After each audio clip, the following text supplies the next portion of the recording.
Bonjour à tous, ici Thomas Amoudi et je vais vous parler de photographie. Aujourd'hui ça va être une vidéo un peu spéciale, je dirais même que c'est un hors-série dans ce que je vais faire. Il y a près d'un an, j'ai fait un projet photographique qui s'appelait Adieu Paris. Mais je vais vous en parler en détail dans quelques minutes. Pendant ce projet photo, il y a une amie à moi qui s'appelle Louise, qui a gentiment proposé de me filmer et de m'interviewer justement pour parler de ce projet et de comment je l'avais fait, et de l'expérience que j'en avais acquis pour la montrer sur YouTube. C'était censé être la première vidéo de la chaîne, et comme vous vous en rendez compte, on a beaucoup traîné. Mais finalement, à force de temps et d'acharnement, on a réussi à terminer le montage de la vidéo, et à ce que tout soit bouclé. Donc ça arrive un petit peu tard, mais c'est quand même quelque chose que j'avais envie de vous montrer. Donc vous allez me découvrir il y a quasiment un an, j'étais encore tout timide, c'était la première fois que j'étais devant une caméra, donc voilà, c'était clairement différent de ce que vous pouvez voir maintenant. Alors c'est vraiment fait sans aucune prétention, hein, c'était juste pour justement moi garder une trace de ce projet et de l'expérience que j'avais eue en le faisant, et vous, si vous voulez vous lancer, vous pouvez regarder et essayer de prendre ce qui peut vous être utile dans l'expérience que moi j'ai eue. C'est vraiment dans cet esprit un peu de partage que j'ai fait ce contenu. Alors n'hésitez pas dans les commentaires à me dire si ce genre de contenu vous intéresse, si vous avez envie de voir des making-of, comment se passent les projets photos, un peu comment je peux photographier tout ça, si ça vous intéresse, ça vous est utile pour votre pratique, n'hésitez pas à me le dire, je pourrais en refaire d'autres, parce que j'en ai déjà fait beaucoup à l'écrit sur le blog. Donc je vous laisse découvrir la vidéo, et je vous dis à tout de suite dans le passé.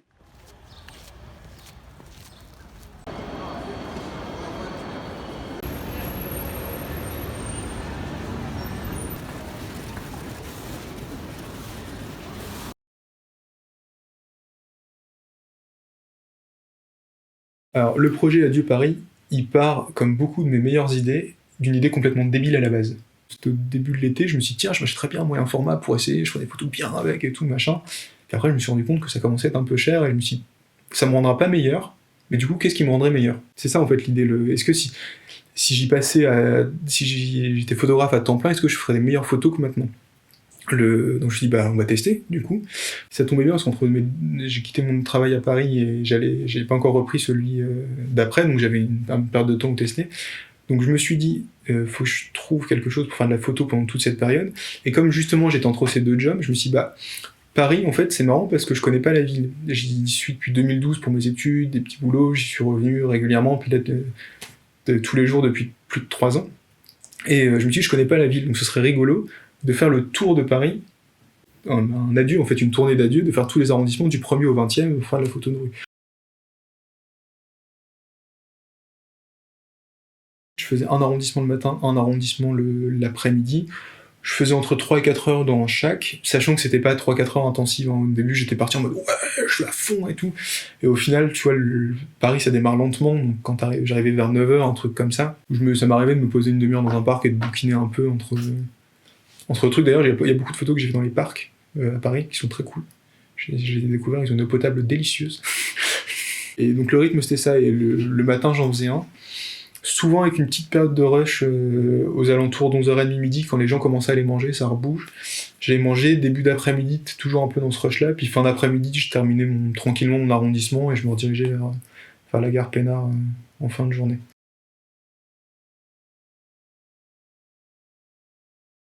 Forcément, quand tu dis faire de la photographie de rue tous les jours, toute la journée, moi j'imaginais Joël Meyerowitz sur la 5ème avenue. La 5ème avenue, elle est à New York, elle est légendaire parce qu'il y a plein de photographes de rue qui traînaient là du fait qu'il y a beaucoup d'activités. Donc Louis Forard, William Klein, Cartier-Bresson, tout le monde y est passé. Moi j'imaginais ça, je m'imaginais dans le rush toute la journée, clac, dans les passages piétons et tout. Mais ça, c'est parce que j'avais pas réfléchi juste au contexte, au fait que c'était en plein été et du coup c'était assez calme, donc c'était beaucoup plus calme que ce que je pensais. Sinon, c'était à peu près comme je l'ai imaginé, quoi, comme des longues balades dans tous les arrondissements. Ça, tous les jours, c'est un peu le projet de marcher beaucoup. Donc on souffle. Donc c'est le prix à payer pour avoir quelques photos bien.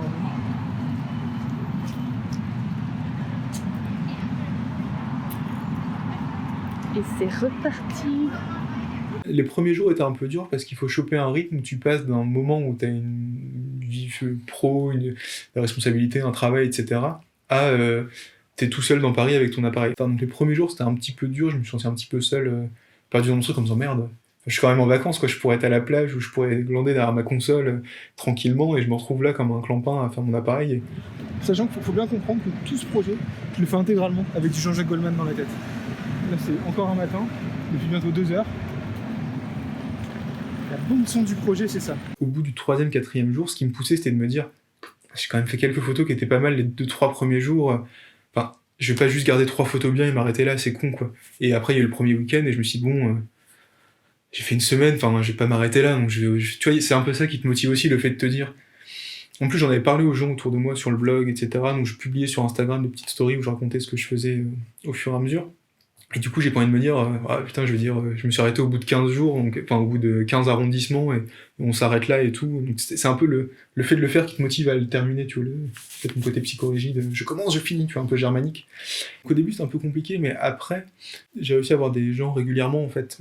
J'ai quelques amis que j'ai croisés dans Paris, et j'ai aussi des lecteurs qui en ont profité, comme je partageais le truc que je faisais, qui en ont profité pour me rejoindre, pour passer une demi-journée ou une heure par-ci par-là avec moi. Donc au final, j'étais seul un jour sur deux, un truc comme ça, donc ce qui est pas désagréable parce que quand j'étais tout seul, je bossais plus et plus efficacement quand il y avait du monde.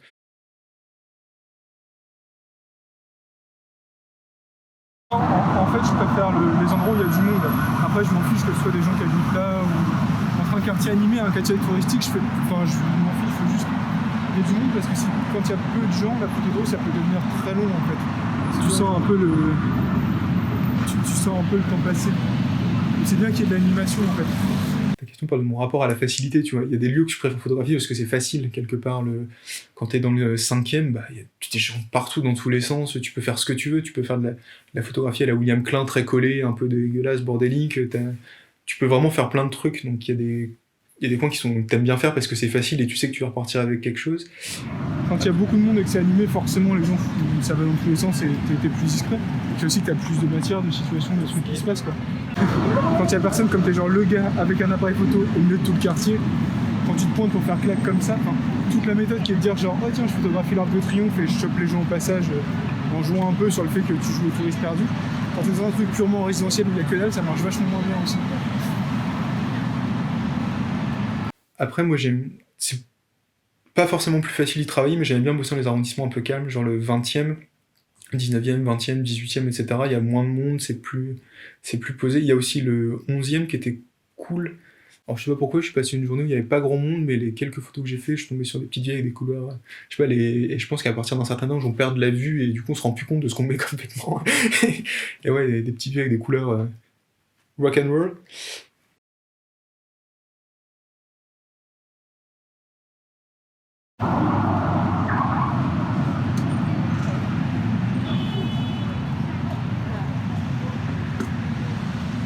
Je savais bien le jaune de son t-shirt, il y avait des chronos qui étaient jaune pétain derrière, mais j'ai pas réussi à faire un truc cool, je pense. C'est trop bien. Mauvaise pioche. Faut rester réveillé, puis c'est les gens qui vont un peu t'interpeller, quoi. Je sais pas, qui ont des tenues marrantes ou qui ont une gueule un peu. Enfin, c'est classique de dire ça, mais c'est vrai. Quelqu'un de normal, ça t'intéresse pas? Non, c'est chiant. Je suis déjà quelqu'un de normal, je vois très bien de quoi ça ressemble, il n'y a pas besoin forcément d'aller chercher plus loin.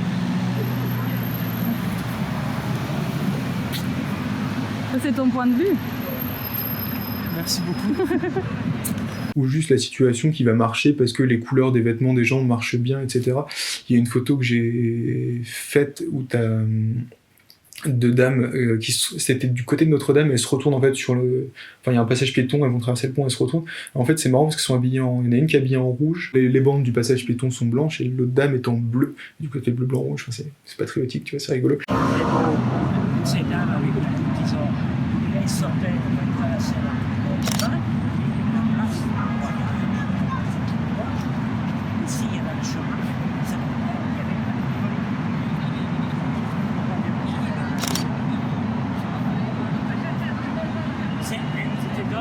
Pourquoi il était intéressant lui par exemple? J'ai des grands gestes rigolos avec ses mains.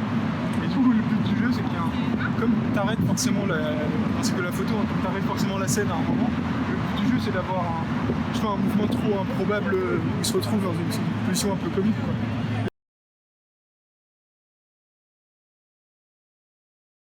Mais en fait c'est pas vrai, c'est un choix sans vraiment en être un, c'est-à-dire que les personnes âgées elles bougent pas très vite, et elles ont toujours des couleurs marrantes, donc c'est des bonnes cibles, tu vois. Non mais c'est vrai, par rapport à un jeune cadre, tu sais pas s'il va t'allumer, etc., ou il va avoir confiance en lui, et dire qu'est-ce que tu fous avec ton appareil, machin, t'es plus rassuré, quoi, tu te dis, t'auras tu risques moins qu'on te casse les pieds. Après, c'est surtout parce que c'est qu'il y a que ça dans Paris, aux heures où j'y suis. Non, mais enfin, sans blaguer, essayez d'aller vous balader à Paris la journée, en plein mois fin juin, début juillet. Les gens bossent, hein, je veux dire, y a pas, les gens qu'il y a dans les rues, c'est beaucoup de personnes âgées et de touristes. Ah si, il y avait Nicolas Dupont-Aignan. Lui, je l'ai vu. Ah, il y a quand même des gens qui travaillent. Après, oui, il n'y a pas que des personnes âgées, et c'est pour ça qu'il n'y a pas que des personnes âgées dans le projet non plus. Ça s'appelle pas Adieu la vie, hein, ça s'appelle Adieu Paris. Donc, je cherche pas particulièrement une catégorie de gens, tu vois, à photographier. C'est pas mécanique comme ça, genre voilà. Le jeu, c'est de faire avec ce que t'as et d'essayer d'en sortir des photos qui te plaisent et qui représentent ce que tu veux montrer. Pareil. Moi, c'était un Paris en pause que je voulais montrer. Moi-même, j'étais en pause entre deux tafs, etc. C'était un peu une pause. Pas dans ma vie, ça fait beaucoup, mais c'était une pause entre deux trucs. Et Paris en pause aussi à ce moment-là, donc c'est ça que je voulais montrer.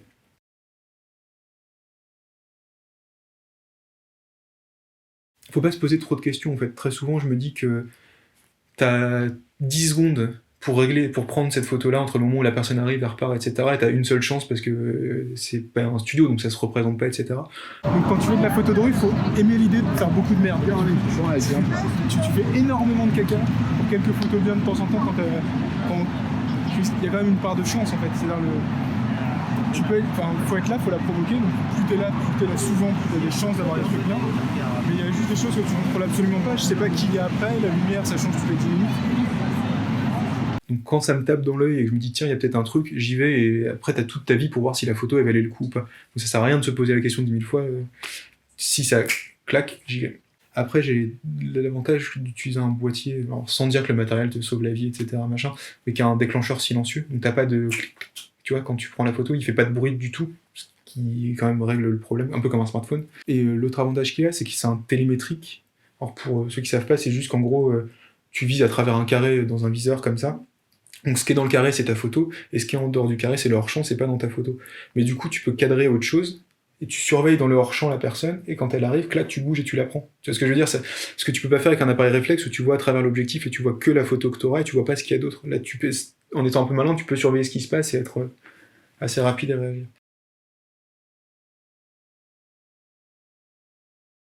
Il n'y a pas une personne pendant tout le projet du Paris qui s'est retournée, qui m'a dit tu m'as pris en photo, machin, je vais te taper. C'est pareil.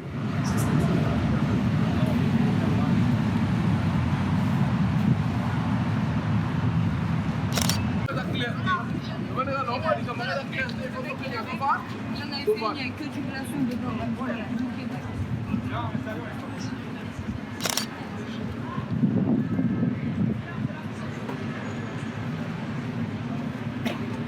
T'entends?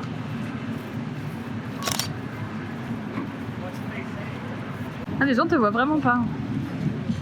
C'est fou, hein? Quel jeu d'acteur. Je suis devenu un ninja avec ça.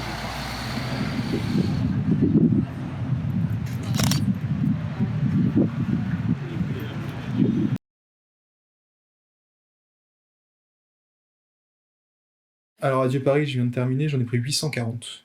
Ça fait une moyenne, en fait par jour j'en prenais entre 70 et 120. Du coup, pour une photo qui vaut le coup, tu fais combien de photos à peu près? Je pense au moins 60. Comme j'en fais une toutes les 2 minutes, un truc comme ça, non, pas une toutes les 2 minutes, je vais en faire un peu plus là, en ce moment. Ouais, t'en jettes beaucoup et déjà quand je regarde une sur 60, c'est beaucoup déjà. C'est des bonnes journées. Adieu Paris, j'aimerais bien garder 25, un truc comme ça, ce serait cool. Pas plus parce que y a pas de matière, y a pas de raison à ce qu'il y en ait plus, etc. Donc entre 20 et 25, ce serait bien pour 840 prises, c'est quelque chose comme ça.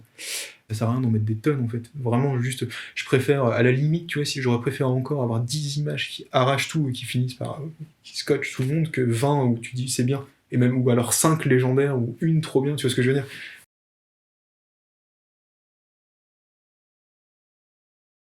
J'évite de le faire en fait, les images, parce que s'il y en a qui sont bien, bah, t'as tendance à un peu relâcher l'effort et dire bon c'est bon j'ai ce qu'il me faut, j'arrête de bosser. Et si elles sont pourries, t'es déprimé et t'as plus envie d'en faire de toute façon. Donc j'évite de les regarder. Après j'ai vu des trucs cool, j'espère que normalement c'est. Enfin je vais les regarder maintenant mais j'espère que ce sera bien et si jamais c'est pourri, c'est encore 6 jours. Après, j'ai fait un petit peu le tri tous les jours parce que ça me motivait à y retourner. Je pense que si j'avais pas fait ça, si j'avais gardé toute l'édition pour la fin en me disant je mets ça de côté et je vois à la fin, bah déjà ça te guide de savoir que des trucs qui t'ont plu, etc., tu vas les rechercher les autres jours et ça permet que le tout soit cohérent et marche bien. Et ça me motivait à y retourner derrière.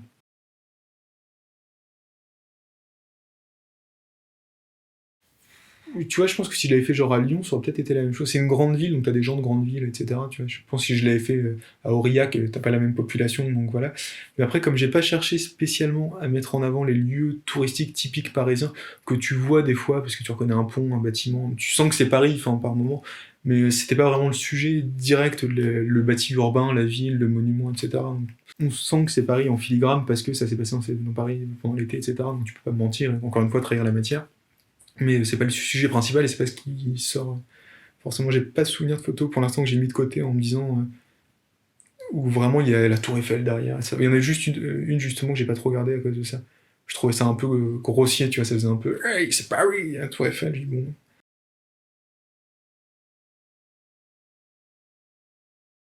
C'est le fait d'être à l'aise, etc., l'assurance que j'ai dans la rue maintenant, et le fait d'être détendu, etc. Ce que j'ai acquis là, sur Dieu Paris, je l'ai acquis en 2 semaines, et ça m'aurait pris 6 mois, je pense, sinon. Donc c'était un accélérateur. Après, ça me rend pas particulièrement meilleur, dans le sens où, voilà, maintenant, mes compétences sont au niveau dont j'ai besoin pour faire ce que je veux, mais faut faire les choses, quoi, quand même, et on arrive toujours à là. Je sais pas, peut-être dans 20 ans ou 30 ans, je me marrerais en regardant ça, en disant, oh, putain, j'étais quand même cinglé de me taper 10 jours sous le 10 balades, 10 jours de balade sous le cagnard absolu dans Paris.